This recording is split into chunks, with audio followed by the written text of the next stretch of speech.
At Fort Bragg, North Carolina, is home to the U.S. military's busiest dining facility. In a massive kitchen, the pressure is on. Overmeals are served here every day. This mega kitchen must run with military precision. As they say, an army marches on its stomach. Today, we go inside the largest base restaurant in the U.S. Army to see what these paratroopers eat every day. Behind the U.S. Army's largest kitchen is the ND Airborne Division, the military's elite parachute assault force. And when these elite soldiers are hungry, they have big appetites. This is the Falcon Inn dining facility at Fort Bragg, North Carolina. This square-meter dining facility is open to active duty personnel.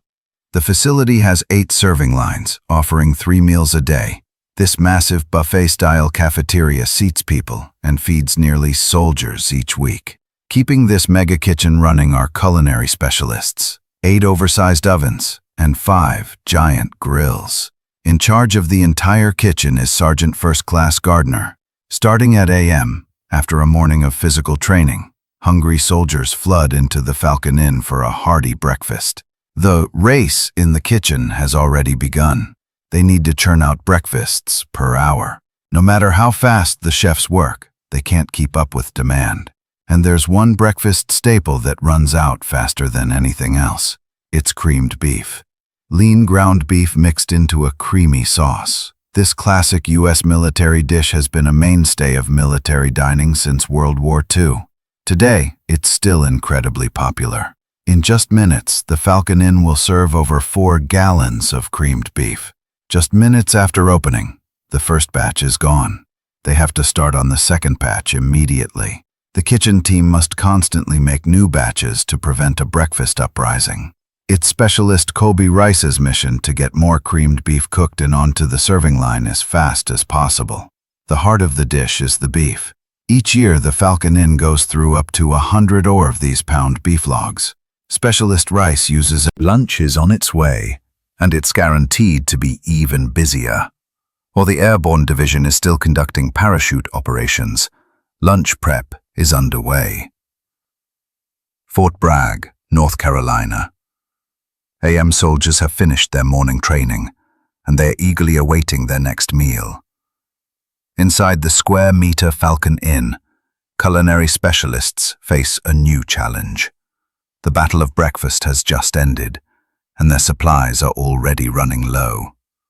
So far they've used pounds of bacon, pounds of ground beef, pounds of turkey sausage, 2 cases of egg whites, 3 cases of shell eggs, 4 cases of liquid eggs, 2 large gallon containers of chocolate milk, over cartons of milk, and nearly boxes of cereal.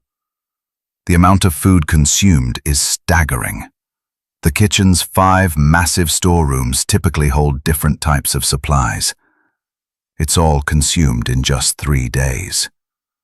In charge of the hectic lunch shift is Sergeant First Class Anthony Moulton, an 18-year veteran.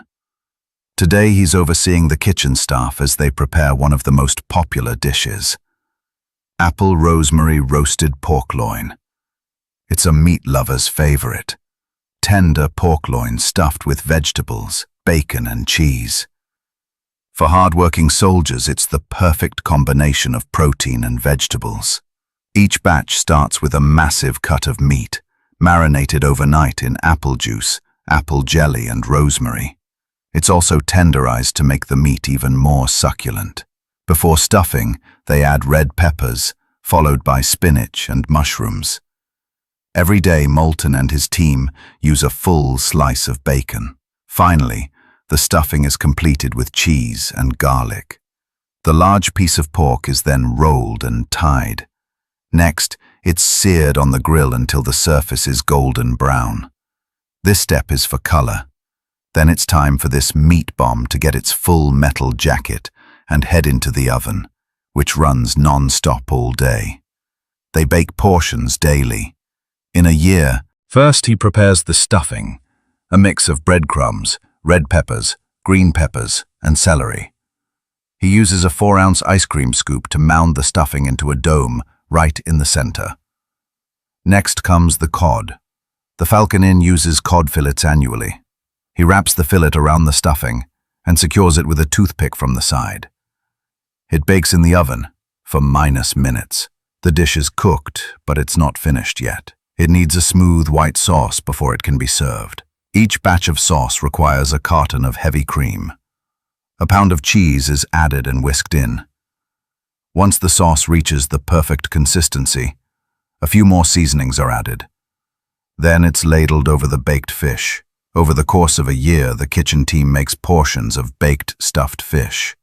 Stacked up, they would be taller than 3 Empire State Buildings.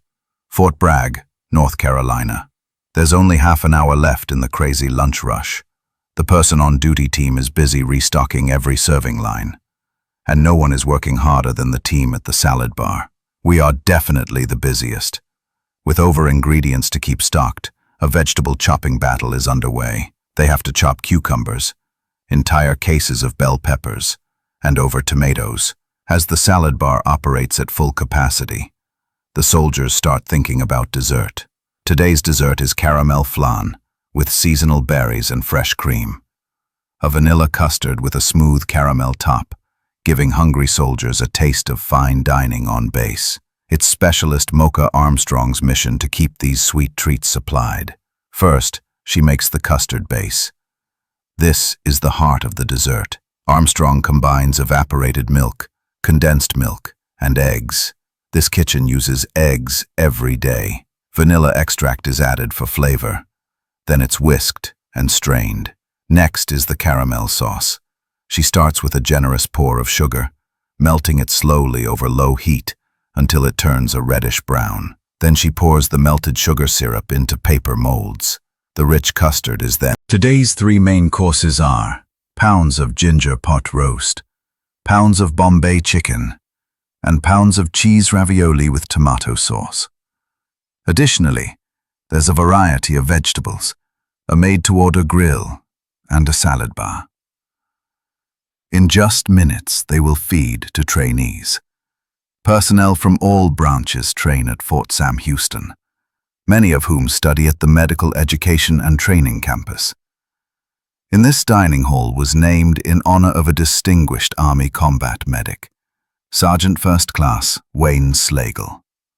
For many soldiers, they eat here 3 meals a day. After all, the meal costs are covered by their allowance, so they might as well use it. Slagle Hall serves approximately meals per week. Out of those are for Army soldiers, for Navy sailors, and for Air Force airmen.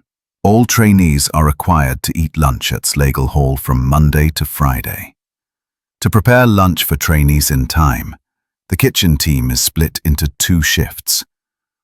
The night shift handles the prep work, while the day shift is responsible for cooking, plating, and serving. The meal preparation for the day begins at 7 p.m. the previous night. The chefs start by unpacking about pounds of beef, placing it in roasting pans, sprinkling it with seasoning, and then sending it all into the oven to brown.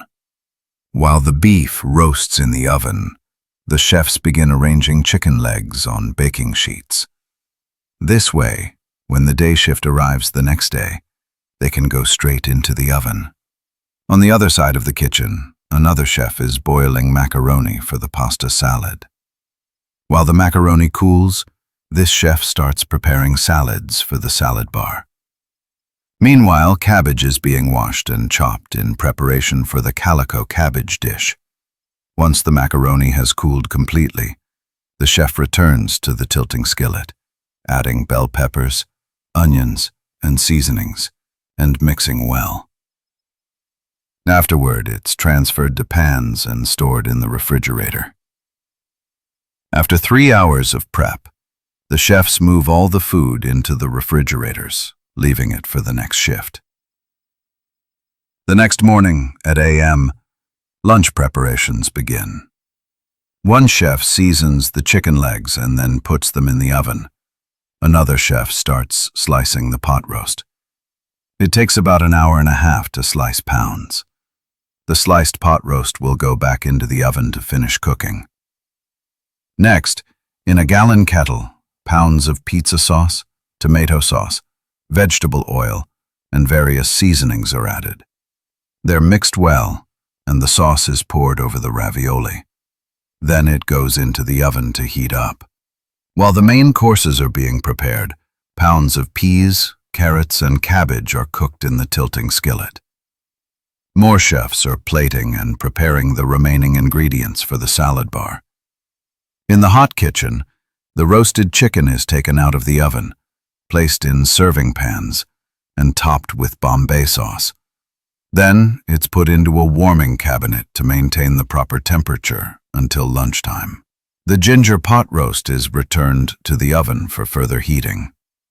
As the chefs prepare dessert, they cut over slices of cake into smaller pieces and place them in individual containers.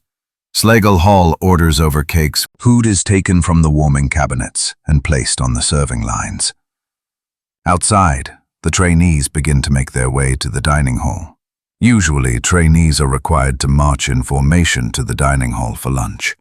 But on this day, due to an unusually cold morning in Texas, they are allowed to go individually. Serving trainees in minutes is no easy feat. Schlegel Hall is divided into 2 floors, each with its own serving lines and dining area. It can accommodate people at a time.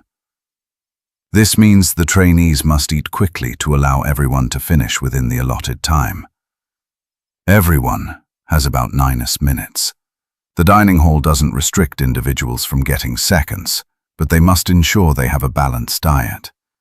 The menu follows the Go for Green program implemented by the Department of Defense, which encourages service members to choose healthier options. Foods are divided into 3 categories, identified by different colors. Green represents healthy foods, which trainees should eat often, like steamed brown rice.